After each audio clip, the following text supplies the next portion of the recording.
Dati na ginawa naming asulapan kasi marami pa akong manok dati dito sa farm. So na-stop yung mga manok ko. Ginawa namin dito ngayon is yung pinagtabasan ng mga dahon, nimbak namin dito. Tapos kinumpak. Pagka-kumpak, nilagyan namin ng cow manure. Tapos yung na-compose ko rin na isa yung balde at hinalo din na namin dito, kaya yan merong mga itim-itim na yan. Tapos haluan namin to ng itim na lupa dito, tapos tatabunan namin ng Palwa. ganito yung ano ng nyog. Pagdating ng isang buwan, di-decompose to lahat.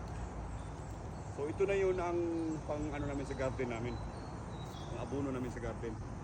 So kuha lang kami ng topsoil nito kasi maging ano to kakainin, may mga ano to may mga halong African nightcrawler, yung mga worms.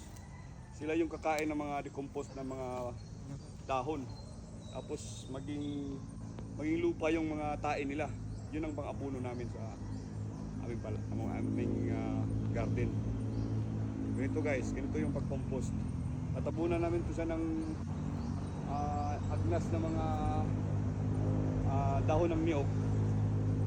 Tapos didiligan namin pag walang ulan, pero pag may ulan okay lang. Ganito ang pag-compost guys.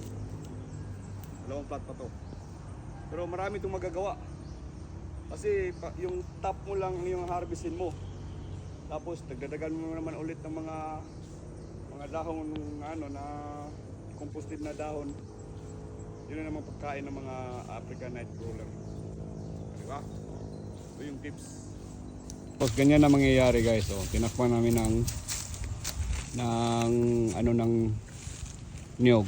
Dahon ng niyog na agnas. So mag-aantay kami nito ng mga 30 days.